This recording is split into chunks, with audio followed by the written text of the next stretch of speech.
Chapter 10. Can a cracked egg be hatched? It was the early hours of the morning in the hall of Sri Bhagavan.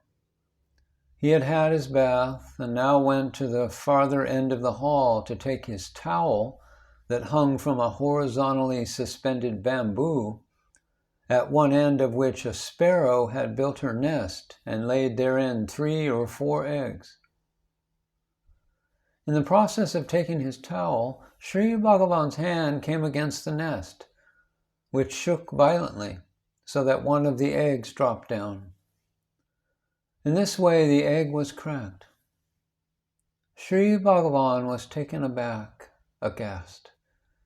He cried out to Madhava Swami, his personal attendant, look what I have done today." So saying, he took the cracked egg in. His hand looked at it with his tender eyes and exclaimed, "Oh, the poor mother will be so sorrow-stricken, perhaps angry with me also at my causing the destruction of her expected little one. Can the cracked eggshell be pieced together again? Let us try." So saying, Bhagavan took a piece of cloth, wetted it, wrapped it around the broken egg, and put it back in the mother's nest. Every 3 hours he would take out the cracked egg, remove the cloth, place the egg on his roseate palm, and gaze at it with his tender eyes for minutes together. What was he really doing at this time? How can we say? Was Bhagavan sending with those wonderful looks of gentle grace life-giving beams into the cracked egg, putting ever newer warmth and life into it? That is a mystery none can solve. Yet Bhagavan kept on saying, "Let the crack be healed. Cannot this be hatched even now? Let the little one come from this broken egg." This anxious concern and tenderness of Sri Maharshi continued from day to day for about a week.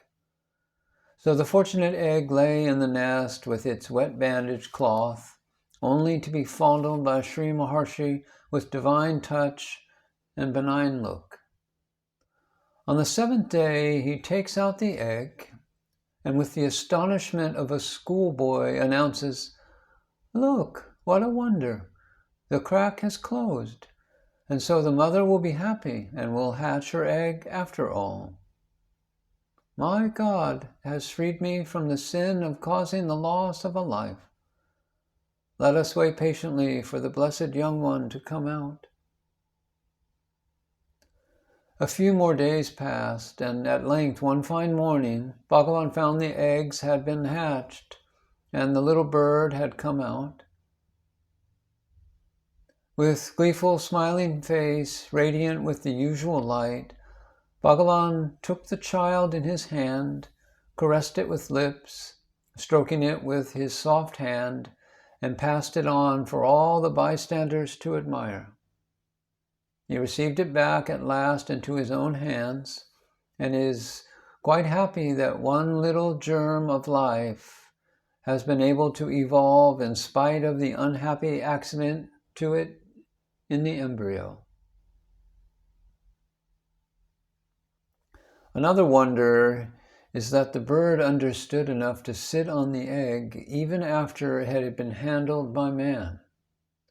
Who really knows how far the understanding of the so-called beast can carry her towards the truth?